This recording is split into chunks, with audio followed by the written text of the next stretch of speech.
Welcome back to the show, everyone. Thanks for joining us today. All right, if you've got your sights set on NEET 2026, then you've come to the right place. We are about to go through the definitive checklist to make sure your application is absolutely 100% flawless. Let's dive right in. You know, it sounds dramatic, but it's true. The stakes are incredibly high.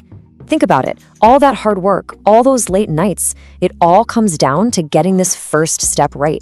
Just one tiny mistake can throw a wrench in your plans. But hey, don't you worry. That's exactly why we're here. We're going to go through every single detail together so you nail it on the very first try. Okay, first things first. Let's talk about the foundation of your application, your documents. I like to think of this as your pre-flight check. Seriously, getting everything scanned and ready to go before you even open the application form. It's going to save you so much stress. Trust me on this one.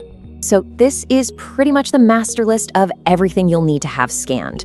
We're going to break down the specifics for each one, because some of them have little details you really need to know about. And we'll start with one that honestly trips up a lot of people. Okay, lean in for this one, because this is a big one. When you're applying for a national exam like NEET, your state-level certificate just won't cut it. It has to be a central-level certificate. I can't stress this enough. It's such a common mistake, so please double-check which certificate you have.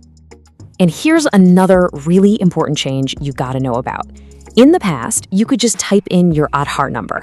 Well, not anymore. Now, you have to upload a full clear scan of the entire card. So the bottom line is simple. Have that PDF or JPEG ready to go. Now, for all of you who are currently in Class 12, I know what you might be thinking, but I don't have my final mark sheet yet. Relax, you're covered. There's an appearing option just for you. So you can go ahead, fill out the form now, and you'll only need to provide that mark sheet much later during the counseling phase. No stress. All right, deep breath. We're moving on to what is easily the most detailed and honestly the most nitpicky part of the application, your photograph. They have very specific rules here, and believe me, getting this wrong is one of the top reasons applications get rejected. So let's break this down super carefully. Let's just run through these rules nice and simple. Rule 1, background has to be plain white, no exceptions. Rule 2, your face needs to fill up about 80% of that picture. And, this is key, both of your ears must be clearly visible. And finally, Rule 4, keep it real. No caps, no cool sunglasses, and definitely no AI-generated photos. It needs to be a real, recent picture of you. Okay, here's a little pro tip for you. Even if the official rules for this year don't say you have to, go ahead and add your name and the date the photo was taken at the bottom. It's kind of a classic requirement, and it's just good practice. It could save you from a potential headache down the line. Now, this might sound obvious, but you'd be surprised how many people forget.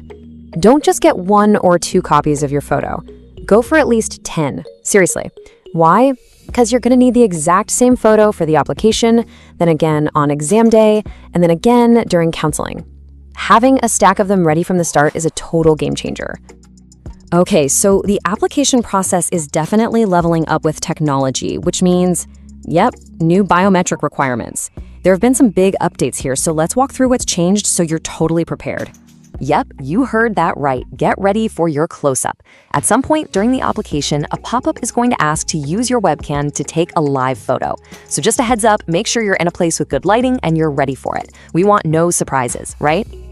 And this one's a pretty big evolution. It used to be so simple, just your left thumb impression. Well, those days are over. Now they want all 10 of your fingerprints, both hands. So yeah, this is a major update. You'll need to be ready with an ink pad and some paper to get clear prints of all 10 fingers before you scan them. Okay, so we've got all our documents and scans ready to upload. Now let's switch gears to the information you'll actually be typing into the form. And for this section, the keyword is precision. There is zero room for error here. This brings us to what I personally call the golden rule.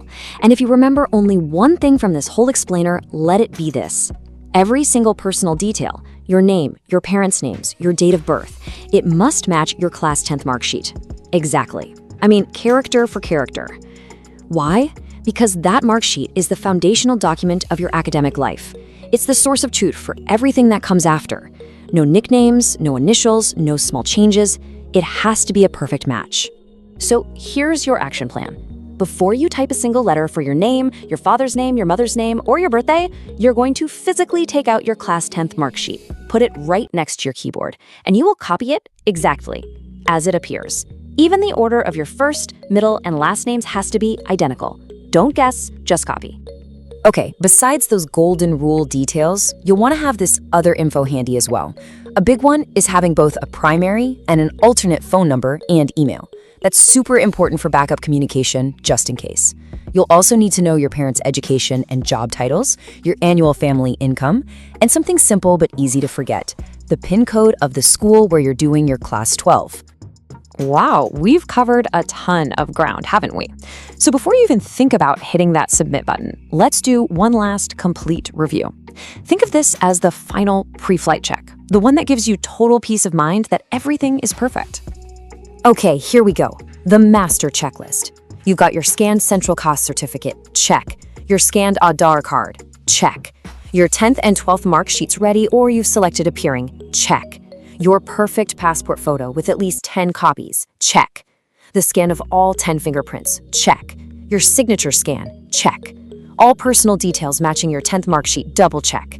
And finally, your alternate phone and email are ready to go, check. If you can tick off every single one of these, you are in fantastic shape.